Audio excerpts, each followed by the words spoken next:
vast experience with microphones. Can you hear me? Louder. Okay.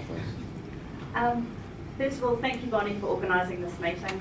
It's blown away by the response, and you're giving up a beautiful sunny afternoon and allowed plenty to come along and listen. So thank you for taking that interest. Good afternoon. He iwi tahi tātou, we are now one people. At this time in New Zealand, I don't think there is a more powerful statement to be made. Hobson's Pledge has been established with a total commitment to New Zealand's history of equality, setting precedent for inclusion and unity. Standing next to Don Brash does, of course, raise the question as to who I am and on what authority can I speak on such an important issue. And to be honest, it is a question I ask myself. Don Brash is a person who, you all know, on top of his personal and professional achievements, has continued to have the conviction, fortitude and integrity to never walk away from any opportunity to support and encourage our nation's leaders and decision makers.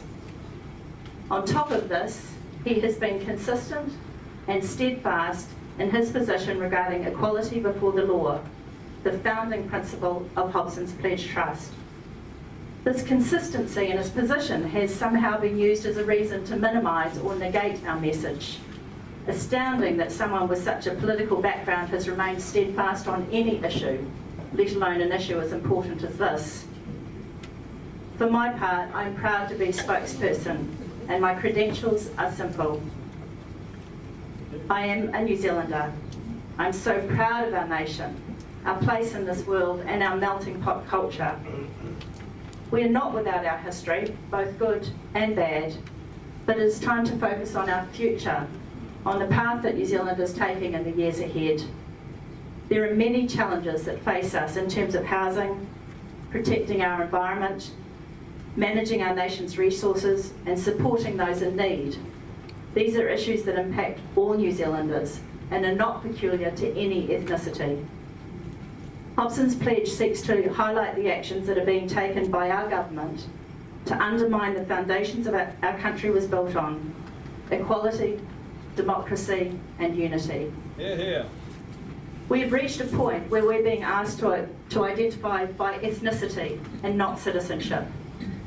I am a New Zealander. I'm a Māori and a descendant of Anglo-Irish settlers that came here in the 1860s. But firstly, a New Zealander. We all have our journey that brought us to this country, and our unifying factor is our New Zealand citizenship.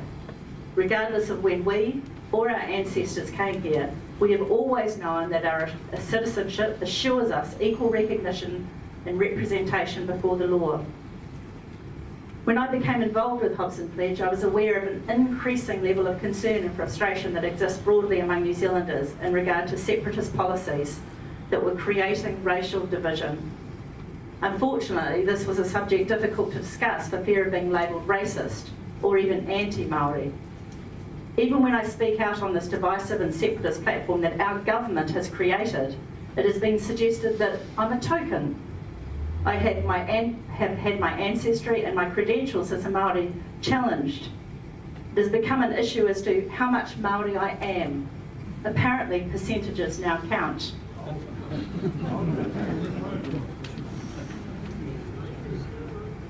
To be clear, I'm here to speak for Hobson's Pledge as a New Zealander, with respect for the Treaty of Waitangi, for all the people that are part of our nation, and to protect our legacy for forward-thinking, inclusive legislation as first demonstrated in the treaty. He iwi tahi tātou, we are now one people. But our government, our nation's leaders are not allowing us to be one people. We are being delivered separatism and an erosion of our democracy on the basis that this will redress historical issues and achieve an equality that we are expected to accept that has not previously been available to Māori. This is not true. I have been privileged in my life to be raised at a time where I did not know that Māori ancestry deprived us of an opportunity to succeed, where we were not equal. When I stood beside my grandfather while he worked his land in Whakapara in Northland, no one told me he was poor, that we were disadvantaged. Despite the fact that, if assessed by today's standards, he would be deemed to be in need, my grandfather, Honi Pani Tamati Wakanini Davis, never considered that he was not equal and that he had been prevented from achieving economic prosperity. What he did know was that he was responsible for his family. He got up every morning and proudly took care of those that depended on him. Together with my gracious, proud and loving grandmother, all their mokopuna were taught their culture and instilled with pride. We were taught respect, we knew how to show empathy, and we were never in any doubt about how much we had to be grateful for. When my mother married my father at the age of 17 and left Northland to raise all 6 of us in Auckland, we remained connected with our heritage, both Ngāpui and Anglo-Irish. Just like so many New Zealanders, we knew where we had come from and that there was no limit on what we could become. And there were no limits. But I suppose the difference was that there was definitely no handouts. I vividly recall my brother, full of teenage arrogance, deciding that he would leave school and claim an unemployment benefit. On finding this out, my mother made him pay the money back. No child of hers was going to live on handouts when he was capable of working and succeeding. I came from a proud heritage and was lucky enough to live in a country where I would not be judged on anything other than my ability and my work ethic. From leaving school to work in an ice cream parlour, through a range of industries, to the police, leaving as a detective sergeant, Vice President of the New Zealand Police Association, to my current role as the General Manager of a building services company, I have been exposed to a full range of industries and responsibilities. And at no time have I ever encountered barriers or restrictions either for my race or my gender. To go even further, I have observed that when in a position of being equally qualified to my peers, my ethnicity and my gender have been an advantage, and I defy anyone to dispute that point. Never in my lifetime have I seen an instance where being a Māori has been a disadvantage. It has also never been an excuse for a lack of achievement. We are so frequently told that there is a need to make special allowance and extra compensation to those with Māori ancestry because without this we will not see Māori succeed. This rationale is flawed, and any special allowance that is based upon when your ancestors arrived in New Zealand is, at its core, racist and separatist. For those who try to tell me that this special allowance is needed for Māori to achieve equality, then I stand here today to tell you that you insult me, you patronise my heritage, and most importantly, you deprive the generations ahead of us of an inherent belief that anything is possible. So what has changed from the New Zealand I was raised in to now? Somewhere along the line, Te Tiritiri o Waitangi, the Treaty of Waitangi, established to provide equal recognition and opportunity for all New Zealanders, has become the mechanism by which division and disempowerment of stock and trade. A runaway train that is gathering momentum, channeling increasing amounts of money to frequently self-appointed representatives with virtually no benefit being distributed to those with genuine need. I defer to the very wise words of Sir Aparana Ngata spoken in 1940. What remains of the Treaty of Waitangi? What is there in the treaty that Māori can today celebrate wholeheartedly with you? Let me say one thing. Clause 1 of the treaty handed over the mana and the sovereignty of New Zealand to Queen Victoria and her descendants forever. That is the outstanding fact today. That, but for the shield of sovereignty handed over to Her Majesty and her descendants, I doubt whether there would be a free Māori race in New Zealand today. Let me acknowledge further that in the whole of the world, I doubt whether any native race has been so well treated by a European people as the Māori of New Zealand. I wonder what Ngata would reflect on the situation now. New Zealand is being divided. The country that was founded on unity and inclusion. The country that was the first to give women the vote is being divided by a vocal minority that has made it impossible to even have the conversation about the issues of equality and unity without being labelled racist. Through legislation, policy and process, New Zealand is being separated.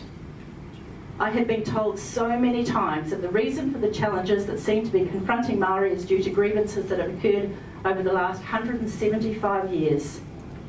We are asked to believe that Māori are so poorly represented in all the worst statistics due to racial disadvantage and prejudice. It is never about poor personal choices and lack of responsibility or accountability.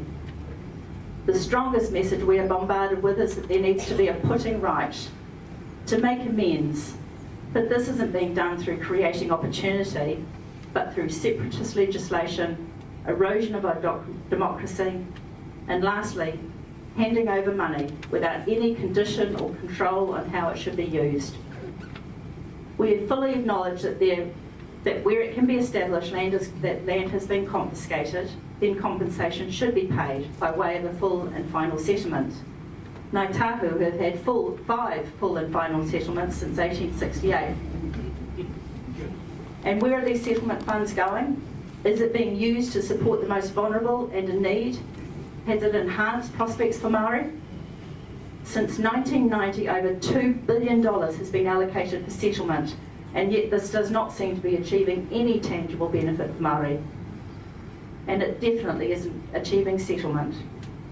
In fact, it seems to be the opposite impact. We're being asked to believe things are worse than they were for my grandparents, worse than they were for me. So for the sake of this elusive equality for those with Māori ancestry, we are eroding our democracy. It seems that the more that is given, the less is achieved. It makes me glad that my grandparents are not around to hear Māori leaders promote that it is okay to expect less of Māori. It is okay to offer no accountability, no responsibility. It is okay to excuse failure and lack of pride and motivation because of a history that has long since been put to right. The strongest message from so many is that Māori have been failed, deprived, held back. This is not true. All that is being created by a vocal minority is a demotivating sense of entitlement and mounting resentment. I'm not alone on this. There are many respected and accomplished leaders with a proud Māori ancestry that support this position. No matter who you are, what your ancestry is, or what country you call home, if your government, if your legislation, if your society continues to send a clear message that you cannot achieve because of some vague, undefined and frequently imaginary barriers, then you will never achieve. Why would you even try? I do not stand here claiming that there isn't need, there isn't poverty, there isn't social issues, but this is not exclusive to any ethnicity. More and more is being done to ensure that there's not even a suggestion of bias or inequality, but we still see Māori being poorly represented in the worst statistics. And yet we still cannot stop and discuss the situation without cries of racism. I am fully aware of the challenges and often horrific conditions that exist in those in New Zealand who are vulnerable and in need. I have 14 years of police service, mostly in South Auckland, that gives me the knowledge and first-hand experience to be able to comment on the challenges that face our most vulnerable.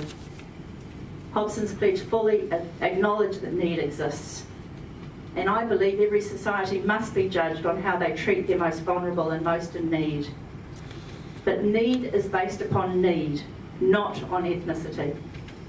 Equal distribution of support is essential and cannot be prioritised based upon race or upon when your ancestors arrived in New Zealand. Māori have succeeded and continue to succeed in academia, arts, business, media, politics. To continue to claim special representation is needed is patronising, divisive and counterproductive.